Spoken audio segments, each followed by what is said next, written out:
Facebook retargeting ads have taken a pretty big hit since Apple released iOS 14.5 and the app tracking transparency framework that came with it, mainly because the size of our retargeting audiences has gone down. And that's because as people are opting out of tracking, then we can't add them to our custom audiences, which means we can't retarget them with our Facebook ads. But the good news is there are a few things that you can do to adapt and to still effectively leverage the power of retargeting with Facebook ads. And that is exactly what we're going to talk about in this video. I'm going to walk you through how to effectively use Facebook retargeting ads in a post iOS 14.5 world. Let's get into it.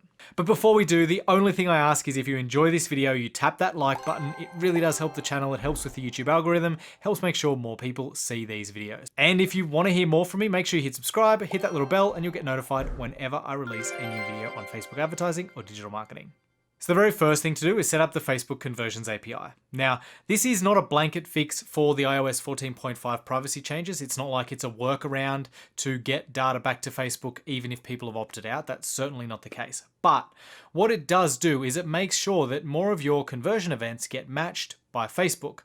Because the problem that we're facing is that more and more browsers, Firefox in particular, are blocking tracking and blocking cookies by default, meaning the Facebook pixel doesn't actually work in those situations. We know that later this year, Chrome is actually going to start blocking third-party cookies as well, and in the future, it looks like the Facebook pixel is going to be less and less effective, meaning that that's going to impact your custom audiences even more, especially if you're creating custom audiences based on conversion events, which a lot of us do. We'll often use conversions like lead events, add to cart, initiate checkout, or even purchase to create custom audience to use for Facebook ads retargeting.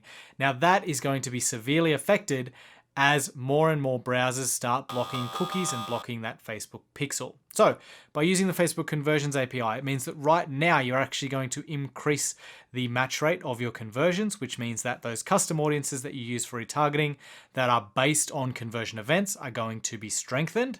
And it means that in the future, it's going to put you in a better position as well and keep those retargeting audiences healthy for longer. The second thing that we're doing with our retargeting ads is using longer time periods. So that means that maybe if we were using a website visitor retargeting audience and we were targeting for 14 days, maybe now we've upped that to 30 days. We're just extending those time periods to make sure that our audiences are large enough for Facebook to be able to run ads to them, okay? So by extending those time periods, we get larger custom audiences, which means we don't get delivery problems, which a lot of people are facing now. I'm talking to lots of people whose retargeting ads have either stopped running completely or their costs have gone up, meaning their return on ad spend just isn't as good as it was. So extending those time periods out is helpful. Something we often do with our retargeting ads, especially right at the bottom of the funnel, is we will run really short time periods. Let's say we've got a special offer and the offer is expiring. Well, often what we'll do is we'll have a custom audience that only has a length or a duration of 3 days. So we might say in that 3-day period, hey, the offer's expiring soon, make sure you click here and take advantage of it. Well, what we're doing in those cases is we're actually expanding that out now to maybe 5 days or even 7 days, depending on the length of the offer. So instead of that urgency being just for the final period, we're lengthening that out. The third thing you can do is combine your audiences into fewer ad sets. So something we often do is if we're running, let's say, a webinar, we'll have different ads like open cart ads, meaning we're telling people about the offer. We'll have ads that are for FAQs or frequently asked questions where we have ads that answer those questions. We'll have ads with testimonials and maybe we'll have ads for closed cart or the offer expiring. Now, previously, we would have put these in different ad sets and timed them specifically. So let's say in the first 3 days of the cart opening or the offer opening, we might have had an ad that ran to tell them all about the offer. And that was a 3-day window, meaning a custom audience that lasted for 3 days. Then we might have had some FAQ ads that ran for a few days, some testimonial ads that ran for 1 or 2 days, or maybe the whole 5 or 6 days, and then those cart close ads like I mentioned in the previous example. Now, however, what we're doing is we're broadening that. And let's say the offer is available for 7 days. We might just have one ad set with a 7-day custom audience, and we kind of run all of those ads at the same time. Maybe not the cart closing ads, we might eliminate them completely, but we're combining ad sets and making it a longer time window for those custom audiences wherever we can. And that seems to be really helping. It's making our audiences larger, as I said before, meaning that we continue to run those retargeting ads successfully. Which is a nice little segue to lead me into the next one, which is changing the objective.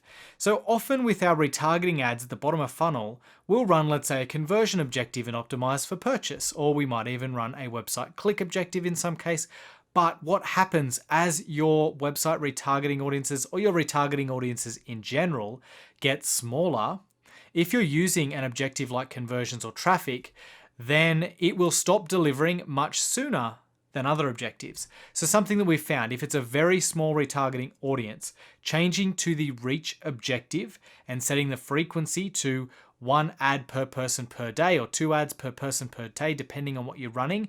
This is very bottom of funnel, remember, not just general website retargeting ads for, all of your website visitors or something. This is for those specific cases, like I mentioned before. Let's say it's people who've gone through a webinar and the cart is closing and it's a very small, specific audience. Changing to the reach objective can really help, especially if you're experiencing delivery problems with your Facebook retargeting ads. Try switching to an objective like reach, setting that frequency to 1 per person per day, and see if that gets your ads running again. Okay, so the next thing you can do, apart from tapping that like button if you haven't done it already, is using a tool that syncs contacts from your email service provider over to your Facebook custom audiences.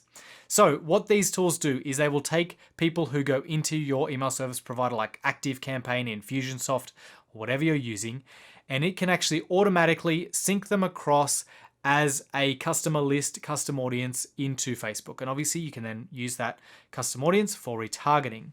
So what I recommend doing is if you're in a situation at the moment where, let's say, you use a particular conversion event, let's say the lead event, to create website custom audiences that you use for retargeting. So somebody might, for example, sign up for a webinar. And when they hit that thank you page, you might create a website custom audience on that thank you page that says, if anyone signed up for the webinar by hitting this thank you page, add them to our website custom audience and we can retarget them. Well, what you can do then is also, when that person signs up for the webinar, they go into your email service provider. From there, you can use a tool like LeadsBridge, for example. That's one that I like to use, link in the description to that. That tool will then automatically take that email address and name and sync it over to a different custom audience, a customer list custom audience in Facebook. Now again, if that person has opted out of tracking, it is still not going to match that person. But it is another way to, again, get a higher match rate on your custom audiences for those situations where the pixel is losing its efficacy. And so what I would do in this situation is I would then, in my ad set, target both of those custom audiences. I would target the website custom audience that contains everybody that's signed up for my webinar. And I would also target the customer list custom audience that's been synced across by LeadsBridge or another similar tool as well. And by targeting both of those in my ad set, I'm going to get a higher match rate, which means more of the people that sign up for my webinar will actually be in those custom audiences. And therefore, having those bigger audiences mean that my Facebook retargeting ads are likely to be more effective. Okay, so next up, this is something that I think is actually one of the bigger ones and something that is going to get more and more important over time. And that is starting to create your retargeting audiences based on on-platform actions. Now, what does that mean? Well, an on-platform action is an action that is performed inside of the Facebook app or on the Facebook website or inside the Instagram app or even on WhatsApp versus actions that occur, let's say, on third-party websites, meaning your own website or somebody else's, or even email lists. So the goal is to start using more of these on-platform retargeting audiences. So that means things like video views and creating audiences and retargeting based on people who've watched particular videos on your Facebook page. It's also things like engaging with your Facebook page, engaging with your Instagram account. And then I think something that is really worth exploring and something that I'm digging into are instant experiences. So you can retarget based on interactions that people have had with instant experience ads on the platform. And I think that is something that we really need to start looking into.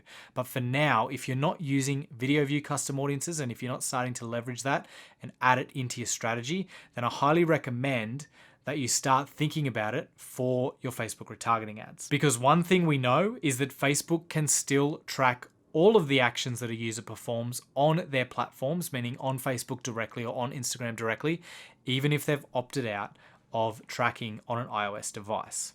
And then finally, this one isn't exactly Facebook only retargeting, but it's still retargeting, and it's something that we're doing more and more of as a result of these changes. And that is retargeting on other platforms. So often what you will see and what people are doing is they'll retarget with Facebook only. They'll be running Facebook ads top, middle, and bottom of funnel, but now those retargeting ads towards the middle and bottom of the funnel are taking a hit. So what we're doing is we're actually starting to shift some of that retargeting that is no longer as effective on Facebook over to other platforms, meaning Google, YouTube, Twitter, Pinterest, even TikTok. You can retarget on all of these platforms.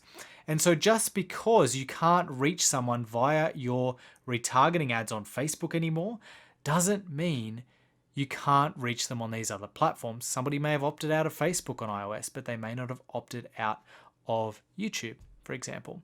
And so you can still reach them there. And same with all those other platforms I just mentioned. So think about how can you use retargeting with things like Google Display Ads and all of those other ones I mentioned, instead of just relying on Facebook, which may be getting more and more difficult now. Okay, so that is something that I think really important to leverage. It works really, really well. The return on ad spend that we see there is fantastic. So if you haven't tried it already, definitely give that a go as well. All right, that is it for this video. If you've enjoyed it, remember, all I ask is that you tap that like button. It makes a massive difference to the channel, despite it only taking half a second for you to do. And if you want to hear more from me, make sure you hit subscribe, hit that little bell, and you'll get notified whenever I release a new video on Facebook advertising or digital marketing. As always, thanks for watching, and hopefully I'll see you soon.